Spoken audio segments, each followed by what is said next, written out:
Phillip K Dick, The Man in the High Castle. This is 274 pages and 15 chapters long.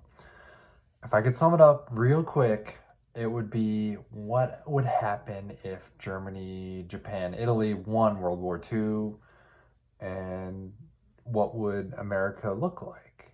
That is the thesis of this book. And the same author wrote Android's Dream of Electric Sheep, which is the basis for Blade Runner and the sequel to Blade Runner 2049. It's set 15 years after World War II in San Francisco. They kind of head up north, I think, to Cheyenne Mountain or something like that. Either way, it's mostly out west. So I don't really have a lot of experience out west there, so I couldn't really tell how relatable it was. But everything made sense with the scene and this, the place and all that stuff. So Japan, the U.S. gets carved up, Japan gets the west, Germany gets the east. The south is kind of no man's land. I don't know, they didn't really describe it very well. And then, the Pacific Northwest is kind of hazy, like Montana, Colorado. It's just kind of open territory-ish. So I think there was like one page that described the territory map there. And so it really wasn't like, I don't know. It left the reader to kind of form their own picture there, but that's okay. Like it wasn't all about the territory. It was about the players more. It was the political intrigue, and it was kind of a spy novel. So there are books within books, and the first one is the I Ching, which also called the Oracle or the Book of Changes. This is 5th century book from China.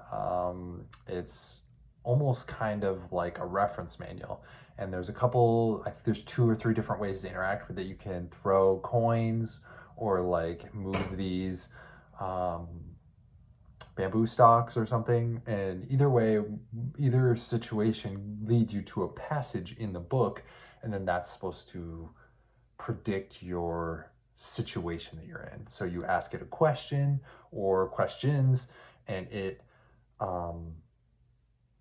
tells you via the passages what the outlook is. If things are looking good, or things are not so hot, you will be able to tell that from the passages. So I'd say at least 4 different characters use it in the book, so it is a big deal, and at least most of the characters are aware of it. But there's a couple of them that use it heavily, and it's pretty cool. It's an interesting take on freedom of choice, right? Like, do I make the decisions? Is it destiny? Am I in control of my own actions? But also, like, some characters use this in place of their choices. They don't have to make a decision in the book, or they make decisions based on what the book decides. Whether, oh, hey, you go along this path, think the outlook looks good, then they continue to make choices that way. So that was kind of an interesting take, and I did kind of like that. The other book is The Grasshopper Lies Heavy. This one is banned by the German half of the United States, and really, since it's contraband, of course, everybody then wants to read it because it's outlawed. And it is mentioned, I'd say over half of the characters are either actively reading it or have read it. And it is the tale of what would have happened if the Allies won the war. So that, it's like a book within a book, and, different layers. So, really, it really kind of is what pushes this along, and The Man in the High Castle is the author of that book. So he is the outlaw who wrote the book that's, said, what if, and there are 4 or 5 characters that kind of overlap, and their stories come together. So it's pretty cool. I did like the shopkeeper. He was the easiest for me to relate to I'm not a business owner, but for some reason, just like the way he approached things made sense to me. That was kind of neat though. So Juliana's Wanderings, I've never really understood that life of like a traveling nomad, but it was pretty neat and interesting to see how she could, adapt and handle different situations. So I liked that. The power struggle for German leadership, right? Um, Hitler's gone. I think the second in command is also gone, and then the third person in line is now like aging out or maybe gets assassinated or something like that. So then all the lieutenants are like jockeying for position and control, and that to me made a lot of sense. I don't know how things would have played out, but logically it makes sense that in a power vacuum, people are going to struggle for control. So that fit the story pretty nicely for German leadership. And Mr. Tagomai, so he is the Japanese functionary. He's a mid-level bureaucrat in the Western states, and he is the linchpin who, he's an office worker. He does the trade mission, handles meetings, and he has this contraband revolver from the Wild West and ends up being a gunslinger. It was like, whoa, like total 180. So his struggles are also kind of play into this whole story, right? Going from, a citizen to a soldier, then what do you do after kind of thing. So that was pretty interesting there. The black market for American goods. Mr. Togomai got the revolver via black market. The shopkeeper is part of that too. The Juliana and the other main character guy, her husband, are also involved in that too. So it's like everybody's wrapped up in the black market. So that was fun.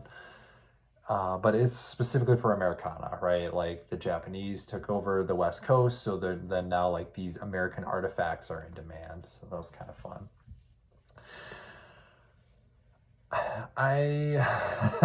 Some things that I didn't like. I didn't really understand the whole north-south thing. Like, it wasn't defined as much as I'd like, but that's okay. It clearly didn't get in the way of the story. But yeah, I think another thing that my expectations going into this, I didn't really like. Part of it was because I'm so used to, the James Bond or the Tom Clancy, right? There's action scenes, there's a lot of politics, but there's also the action kind of thing for a spy novel. Whereas this was more of a slow burn. So it took a lot of build up to get to where the action was, and that wasn't what I was expecting. So my expectations were a little off with this book, but didn't take away from the book. It just wasn't what I was expecting. Another thing I didn't like was I spent way too much time trying to figure out what everybody's motivation was. Are they reading the Grasshopper Lies Heavy because they like it, because they want to be a revolutionary? Like there were so many different layers of what the characters were thinking, and it was just like an onion. I felt like I peeled one layer back and then I was thinking about another layer, and it was just, I was going way too deep, and there were times where I did just have to like keep reading. So yep. I haven't seen the TV show. There's an Amazon TV series about this, but I did enjoy it. If you liked the Android's Dream of Electric Sheep, this book will be very similar writing style, same author. I think he did a great job. It was a very interesting topic, and the pages flew by. I got this book used at Discover Books, so I highly recommend them. They are awesome. And buy your books used when you can.